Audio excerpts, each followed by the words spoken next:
अल्हम्दुलिल्लाह ये जोश, ये जज्बा देखकर मैं सोच रहा था कि कहीं मैं हैदराबाद में तो नहीं बैठा हुआ हूं,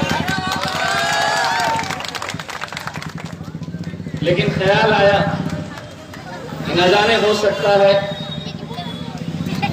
ये कुदरत का ही करिश्मा हो सकता है कि पहले हैदराबाद, फिर औरंगाबाद, अब अहमदाबाद।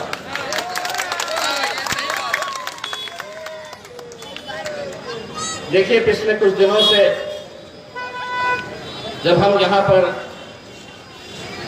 गुजरात आए, पहली मर्तबा हम लोग बड़ौदा गए, भरूच गए, सूरत गए, और वहां पे हम लोगों ने आप लोगों की जो मोहब्बत देखी, जो एक जोश और जुनून देखा,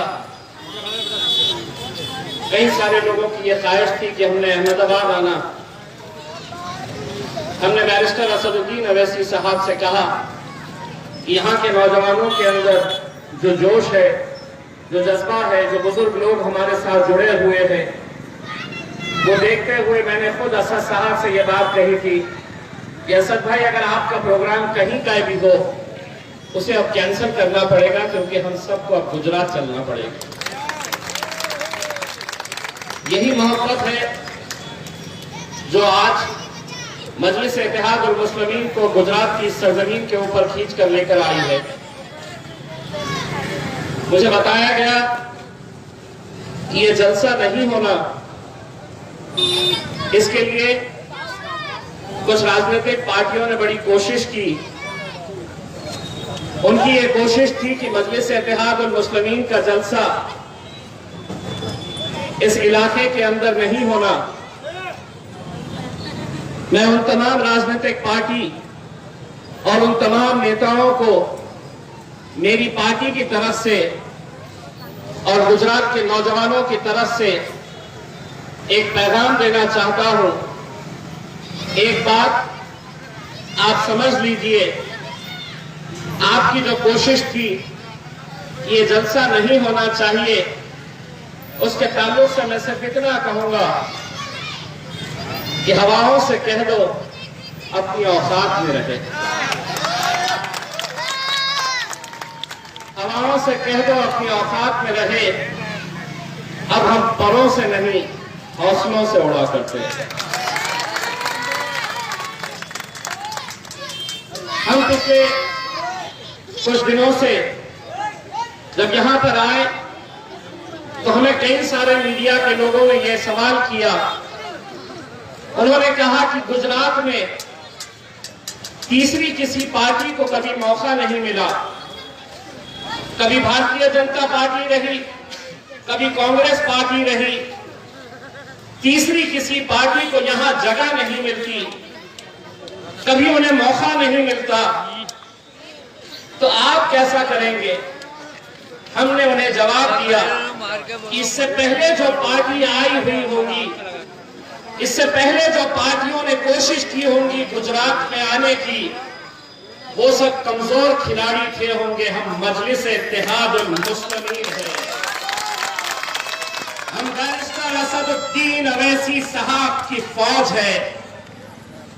हमारा कायद बैरिस्टर असदुद्दीन अवैसी है, जिसने इस मुल्क के अंदर अगर हम सबको कुछ सिखाया है तो ये बात सिखाई है कि अगर इस मुल्क में तुम्हें रहना है, जीना है, तो सर ऊंचा करके और सीना चौड़ा करके चलना सीखो। ये छोटे मोटे प्यादे हमारा कुछ नहीं कर सकते।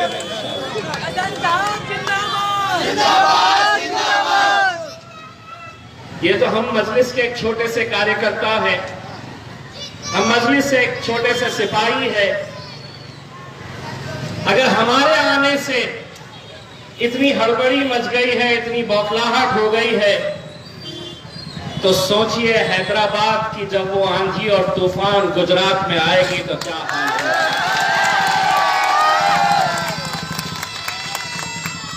लोग हमसे ये सवाल करते हैं कि क्या सही में मजलिस गुजरात में इलेक्शन लड़ेगी?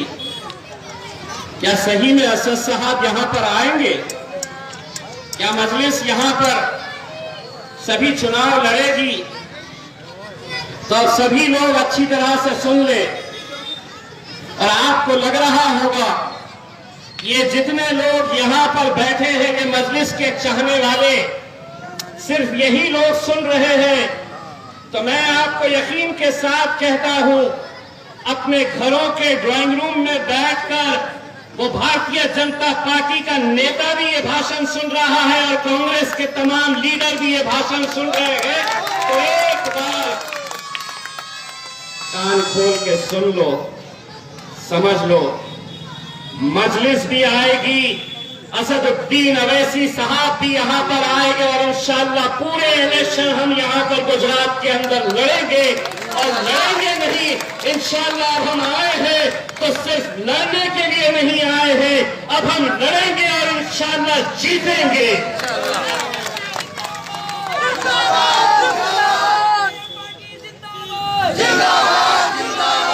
और हम इस यकीन के साथ जब कहते हैं मेरे भाइयों, तो वो यकीन हमारा कैसा, किसकी वजह से ये यकीन हमें मिलता है, किसकी वजह से ये ताकत हमें मिल रही है।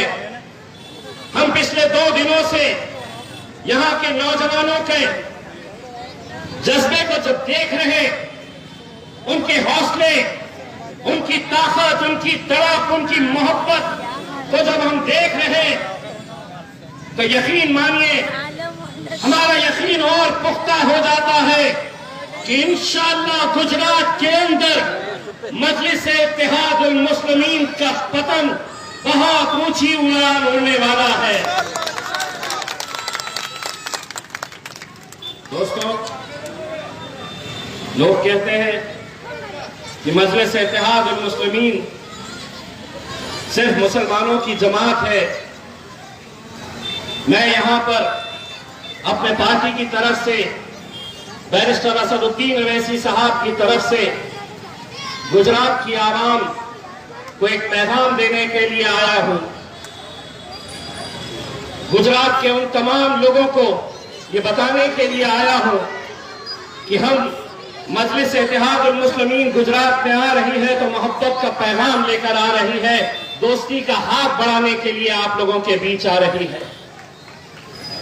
ये सही बात है कि हां, मजलिस-ए-इत्तेहादुल मुस्लिमीन को चाहने वालों की तादाद सबसे ज्यादा हमारे वो नौजवान हैं, वो मुसलमान नौजवान जो इतने सालों से ये देखता आया है कि किस तरह इस कौम का इस्तेमाल महज एक रबर स्टैंप की तरह किया जा रहा है कि हर 5 साल के बाद वो आएंगे, वोट मांगेंगे और पूरे अधिकार के साथ इस तरह मांगेंगे कि उन्हें मालूम है कि ये लोग भारतीय जनता पार्टी के साथ तो जाएंगे नहीं, इनकी मजबूरी है कि इन्हें देना है तो कांग्रेस को ही देना है और यही मजबूरी का फायदा उठाते आ रहे हैं।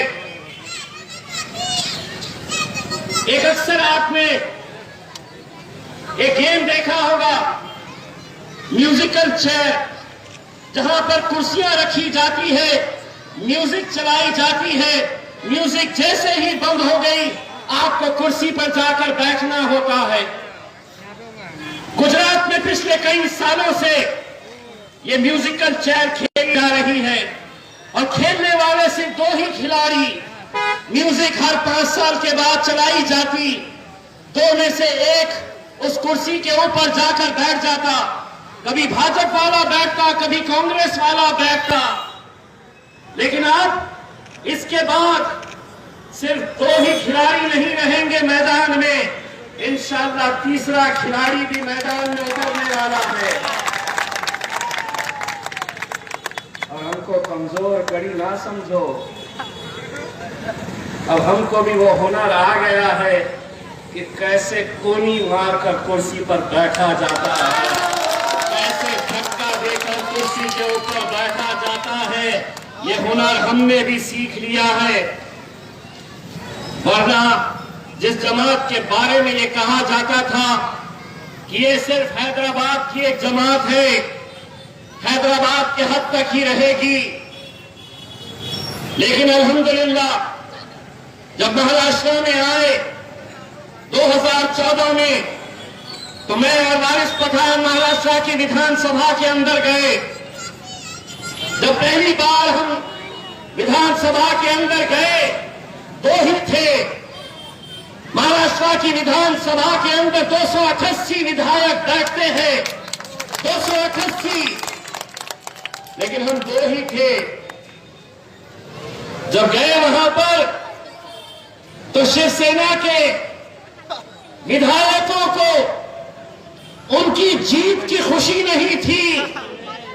वो मातम इसलिए मना रहे थे कि ये मजलिस वाले अब महाराष्ट्र में भी आ गए, विधानसभा में भी आ गए। इसीलिए मैं अक्सर पहले दिन को वो याद करता हूं जब शिवसेना के विधायक ने हमको देखा। हम भी पहले दिन गए तो ऐसे वैसे नहीं गए, हम भी शेरवानी पहन कर गए, क्योंकि हमें मालूम है उन्हें हैदराबाद की उस शेरवानी से बहुत तकलीफ होती है। हमने कहा अब हम भी आ गए हैं, बड़ी तकलीफ हो रही थी उन्हें हमें देखकर। एक शिवसेना वाले ने मुझसे मराठी में कहा, पूछा ये 288 का सदन है, 288 का ऐवान है, तुम दो ही तो है, क्या कर लोगे? मैंने कहा हम तो दो है, वो तो अकेला शेर वहां पर गरजता है, उसका क्या? उसने जब हमसे ये पूछा की 288 के अंदर तुम्ही काय करणार, 288चा मतदारसंघ आहे हे विधानसभा आणि फक्त तुम्ही दोन लोक। उसने मुझसे पूछा कि तुम तो दो ही है, क्या कर लेंगे? तो मैंने उसको मुस्कुराकर देखा और मन ही मन सोचा कि पब्लिक भी कैसे कैसे को भेज देती है विधानसभा के अंदर। लेकिन हम असद साहब के शागिर्द हैं, सवाल किया था, जवाब तो तुझे लेना ही पड़ेगा हमारा। तो हमने उसको पूछा कि कभी जंगल गए हैं तुम? थोड़ा परेशान हुआ, बोला काय म्हणायचे तुम्हाला? मैंने कहा कभी जंगल गया है तो बोले कहना क्या चाहते हो? मैंने कहा कि जंगल में कुत्ते, बिल्ली, भेड़, बकरी कितने हैं ये देखे नहीं जाते, शेर कितने हैं उनकी गिनती होती है। पहले ही दिन समझ में आ गया, दो है 200 पे भारी। और उसके बाद हर रोज हम उन्हें समझाते हैं, यही बात हम यहाँ पर भी समझाने के लिए आए हैं। इलेक्शन है, इलेक्शन की तरह लड़ेंगे, पूरी ईमानदारी के साथ, पूरी मेहनत के साथ मैदान के अंदर उतरेंगे। बस आप लोगों से इतनी अपील करना चाहते हैं, ये पार्टी मजलिस इत्तेहाद उल मुस्लिमीन को बैरिस्टर असदुद्दीन अवैसी साहब, अकबरुद्दीन अवैसी साहब ने बड़ी मेहनतें करके इस मुकाम तक पहुंचाया है। एक ऐसे मुकाम तक पहुंचाया है कि जब लोग कहते थे कि एक हैदराबाद के हद तक की जमात है, आज अल्हम्दुलिल्लाह महाराष्ट्र में हम जीते हैं। महाराष्ट्र के बाद जब हम बिहार में गए तो वही बातें हमें सुनने को मिल रही थी। जैसे हम गुजरात में आए हैं तो वही सवाल हमसे किए जा रहे हैं, अब आप आए हैं तो आपके आने से इसका नुकसान होगा, इसका फायदा होगा, आप आए हैं तो वोट कटेंगे। एक बात सुन लो, 70 सालों तक ये जितने लोग यहाँ पर, ये आवाम जो बैठी है, 70 सालों तक मजलिस यहाँ पर नहीं आई थी। क्या वजह है कांग्रेसियों कि जो भारतीय जनता पार्टी आज से कुछ साल पहले तक महज 2 लोकसभा की सीटें जीतती थी, वो आज 300 के ऊपर गई है, तो कौन जिम्मेदार है इसके लिए? लेकिन नहीं, जहां मजलिस जा रही, तुम क्यों आए, तुम क्यों लड़े इलेक्शन? अब तुम्हारे आने से इसको फायदा होगा, इसको नुकसान होगा, इसको घाटा होगा। एक बात सुनो, 70 सालों तक हमने अरे गैरों के नुकसान और फायदे के बारे में सोचा है, अब हम आए हैं तो सिर्फ हमारे फायदे के बारे में बात करने के लिए हम आए हैं। जरा सा कुछ हुआ कि आप क्यों आए, गुजरात क्यों आए, क्यों लड़ रहे आप लड़े तो उनको नुकसान हो जाता।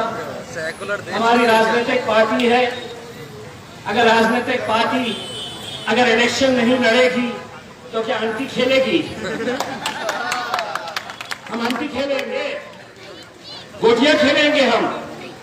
अगर इस मुल्क के अंदर अगर भारतीय जनता पार्टी इलेक्शन लड़ सकती है, शिवसेना लड़ सकती है, कांग्रेस लड़ सकती है, समाजवादी पार्टी लड़ सकती है, तो मजलिस इत्तेहाद उल मुस्लिमीन जब इलेक्शन लड़ती है तो इतनी तकलीफ क्यों है? तो मैं बताता हूं, तकलीफ इसलिए है कि 70 सालों से ये समझते हैं कि ये जागीर है हमारी, ये जागीर है, इनका वोट हमारा अधिकार है, यही समझते आए थे। लेकिन नहीं, अब बहुत दिन ये खेल नहीं चलने वाला है। धीरे धीरे मीडिया वाले कहते हैं क्या है आपकी स्ट्रैटेजी, क्या करने वाले हैं आप? हमने कहा इतनी आसानी से पत्ते खोलने वाले नहीं है। 8 दिन पहले जब गुजरात की फिजा के अंदर आंधी और तूफान चलने लगेगा तो समझ जाना शेर वहां से निकला है, आने वाला है।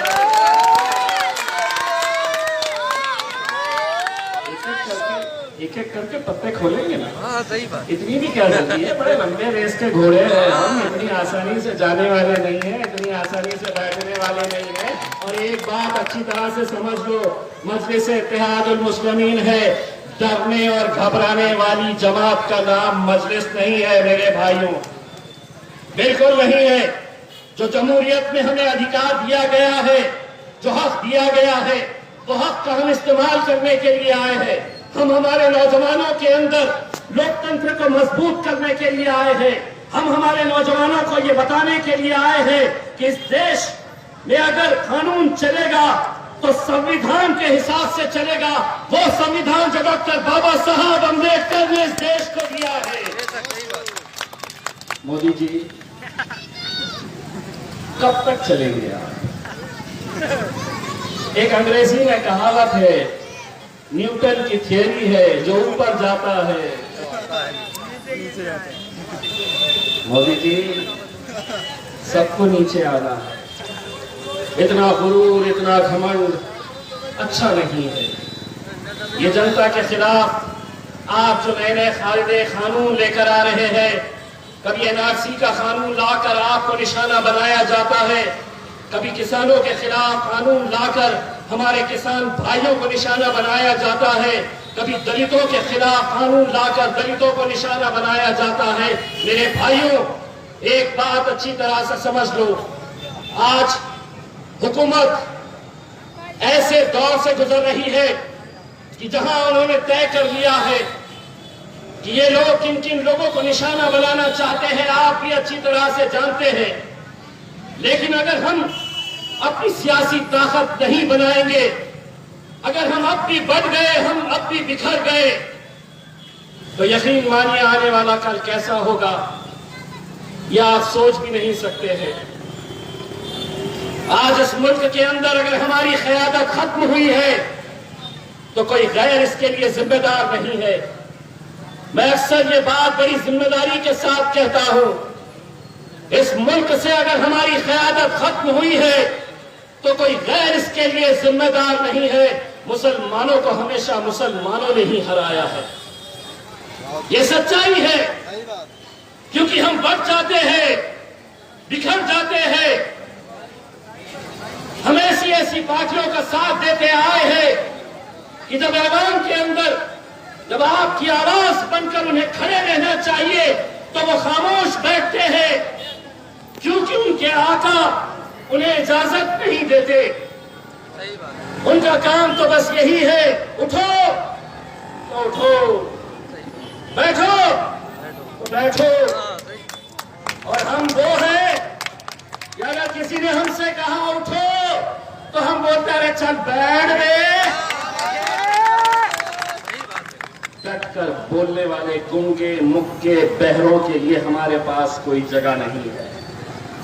लड़ने वाले चाहिए, डटकर बोलने वाले चाहिए, क्योंकि इस मुल्क के अंदर अगर उन्हें बोलने का अधिकार है तो इम्तियाज जलील को भी उतना ही अधिकार ये संविधान ने दिया है। हम अपनी हक की आवाज बोलते रहेंगे, डट कर मुकाबला करते रहेंगे।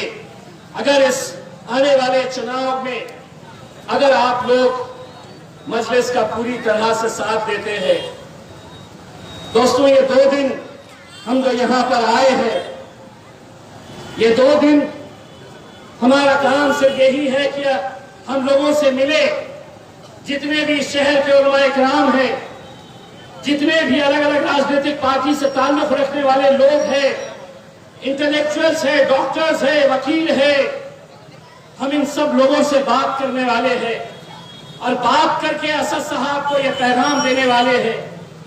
2 ही बातें हो सकती है, या तो हम असद साहब को यह कहेंगे कि असद साहब अभी वो वक्त आया नहीं है कि हमें गुजरात जाना है, लेकिन अगर आप साथ देने का वादा करते हैं दोनों हाथ ऊंचा करके, तो हम असद साहब को यह कहेंगे कि असद साहब अब खुद